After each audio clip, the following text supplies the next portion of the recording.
How many people live in this house? And also, what are those parents working to be able to afford to live in a house like that? Are they selling coke? It's gotta be drug money. Let's get to the bottom of this. Home Alone movie review. Synopsis and plot of the movie with not that many spoilers. The movie came out in 1990 and it was the highest grossing movie of that year. It's regarded as one of the best Christmas movies of all time. The story of an 8-year-old boy named Kevin, played by Macaulay Culkin. I just love saying that name, Macaulay Culkin. Who lives in a huge mansion with a lot of kids. Like, let's be honest, I think it's like, was it 12, 13, 15, 57, I don't know. There's too many kids, okay? Goddamn, use some protection, people. His family wants to go to Paris for the holidays, and you know, it's complete mayhem in this house, so they just forget about him. Literally, like Joe Pesci would say, hey, forget about it. So they forget about him, and they just run off to Paris in the plane, and the kid wakes up and he thinks that he just made all of his family disappear. He's happy at first, but then he gets sad. Because it's Christmas, you want to be with your family on Christmas, innit? The family realize that they forgot poor little Kevin midway the flight, so they spend, you know, the rest of the movie trying to get back and just to check on him. Kevin, you know, he's having the time of his life in that big mansion, and you have these two criminals that they're not very good at their job, so they try to break into the house, and little Kevin puts up a fight of a lifetime. Oh, by the way, I was thinking, how the hell are you gonna forget one of your kids? I know, lady, you have like 55 of them, but still, I mean, come on. And also, why are you going to a foreign country for Christmas? Christmas is supposed to be about family, not go to a place and be surrounded by people you don't know. Just stay in that huge mansion. If I was you, I would never probably leave the house. I mean, come on, you've sold a lot of drugs to get that mansion, innit? So you can enjoy it. Okay, they don't sell drugs. I'm pissing off a lot of people now. I do apologize, they don't sell drugs, but how do you make that money? Nobody says what they work. Hey kids, it's me, present day. Back in the day, we used to have this thing called late 80s, early 90s, and people used to dress in a funny way. You want to see something interesting? Have a look. Clothing perfection.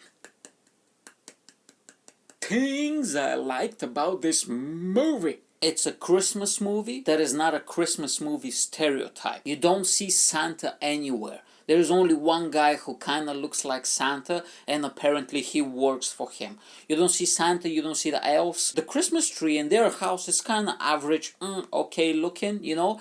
And the whole idea is not about all presents and Christmas and Santa and all the stereotypes and the music and the songs and the snow or whatever. But at the same time, it does feel like a Christmas movie, but it's not like in your face, it's not a stereotype. The plots are boring of Christmas movies, you know, it's always the same. It's always Santa cannot deliver the stuff on time, or there was a fire in the elf's factory and they couldn't make the toys and they couldn't get them to the kids on time.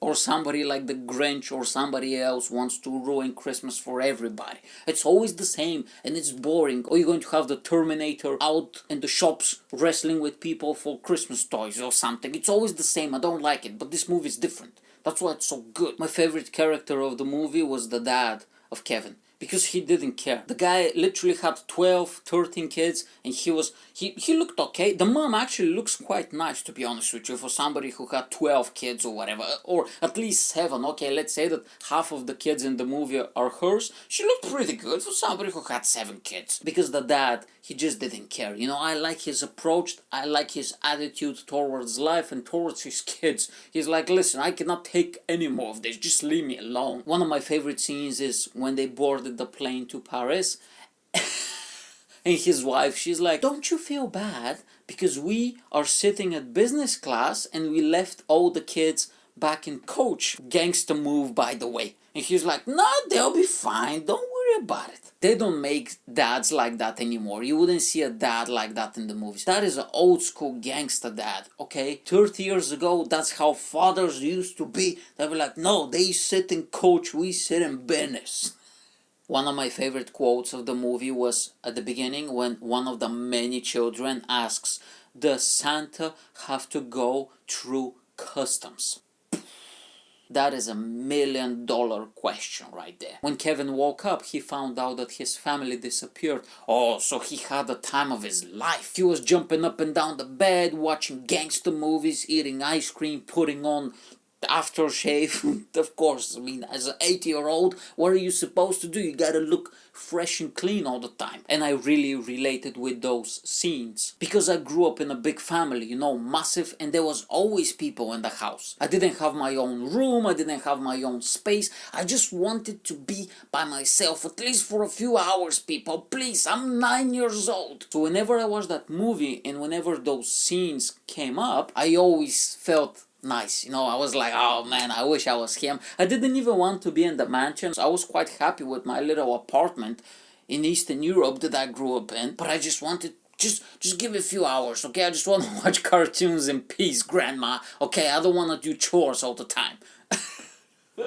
One of the many great things about this movie is Joe Pesci in a comedy role. That's something you don't say very often. The first time I saw Joe Pesci as a kid was in Home Alone, and then I saw him in one of the Lethal Weapon movies, and he was playing a comedy character as well. And when I was a kid, I was thinking that Joe Pesci is a comedy actor. Then when I grow up, I saw Goodfellas, I saw Casino, I saw Raging Bull. Oh goddamn.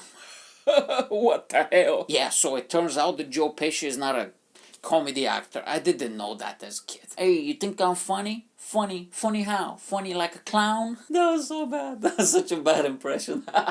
Hey, listen, that is a very responsible 8-year-old, okay? Because when he's all by himself, he's having fun at the beginning, but then he was like, you know what, I'm gonna live by myself for the rest of my life. So I better start doing some chores and look after myself. So he goes to the shops, he buys stuff, he shaves for no reason. I'm just saying, when I was 8 years old, I was not that responsible, okay? When I was 8 years old, the only thing I did was watch cartoons all day and play with my toys and my little soldiers. I didn't shop, I didn't shave, I didn't look after the neighborhood and clean up the house. So well done, little Kevin, you're very responsible. Very clever 8-year-old boy. One of his neighbors is like this old man, and you know, at the beginning of the movie, everybody's scared of him and he's portrayed as this like scary, mean guy. Midway the movie, there's like a scene where little Kevin goes into a church and the old guy's there. So he sits next to him and, bro, that scene, oof.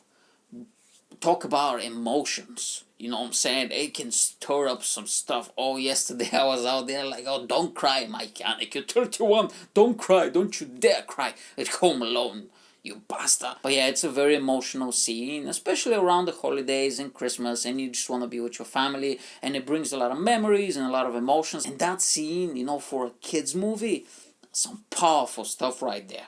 So I really enjoy that, even though I got a bit sad, I'll be honest with you. But it's a very teaching moment. It can teach you a lot of stuff about life and about other people, you know? So it's good. Well done, Hollywood. Teaching you some good stuff. Probably the most iconic and best part of the movie, the wet bandits. You need to have a trademark, Harry. And let me tell you something. When they were trying, you know, to get into the house, I was thinking like, because Kevin put up so many contraptions and traps and all these stuff all around the house, and I was thinking like, this kid has an engineering degree. I mean, this kid is like a little wunderkind or like little Albert Einstein or whatever. What the hell, man? Why is your family so mean to you, Kevin? You're a genius, you know? They should be nicer to you. And I was thinking, because, you know, oh my god, they took so much damage. Those two poor fellas, you know what I mean? And I was thinking like, you know, these criminals, they can really take a beating. I mean, talk about stamina. They're like MMA fighters over there. You know what I mean? This little kid is blowtorching them and hitting them with buckets of paint or whatever, and they're just continuing. And I'm not even sure how many valuable things are in that house. I mean, the house looks very nice. Is there anything worth stealing from that house? Probably mostly kids' toys and posters of boy bands or whatever, because there was like a few teenagers as well in that house, and some old people's shoes. You want some old people's shoes, Carrie? Is that what you want? I'm just screaming at the camera about old people's shoes, wearing a Santa hat a few days before Christmas. Yay! And obviously the best sequence of the movie is towards the end when they try to break into the house. I'm not going to spoil it for you, okay? Because not everybody has seen that movie, even though it's 30 years old and you should have seen it by now. So it's very iconic. There's a lot of memes, there's a lot of videos and gifs and gifs or whatever all over the internet. This was definitely my favorite part, you know, when they try to break in. It's just fun. It's just fun. And I laughed a lot, you know what I mean? Because I was thinking like, nah, this movie, you know, is not gonna make me laugh as I used to when I was a kid, but I was laughing a lot. It's so good. This movie is so good. Things I did not like about this movie. There's only one thing, to be honest with you, it's kind of minor. The movie is perfect in my opinion, but I just wished that when the burglars were trying to get inside the house, I wish that was a little bit longer because, you know, I think it's about 13 to 15 minutes, the whole, you know, the pranks and the booby traps and all that stuff. But it doesn't matter, it's okay. I mean, it's still a perfect movie. Time for the ratings. Obviously, 5 out of 5 screaming Macaulay Culkin heads. Obviously, it's 5 out of 5, okay? It's the best Christmas movie ever made, okay? You get to say Macaulay Culkin, okay? How much fun is that? Macaulay Culkin. Macaulay Culkin. It's fun, it's not a Christmas stereotype, it's so much memes and so much pop culture and it's great and everything is amazing, okay? And I need to go because I think somebody's trying to break into my house right now, okay? Because I have a lot of valuable things over here and I need to punch them in the face and save my family. Oh, my family is not here, they're in Bulgaria, true story by the way. See, haha. Okay, I need to go now because I think somebody's trying to break it. Have a Merry Christmas. Enjoy your holidays. Bye.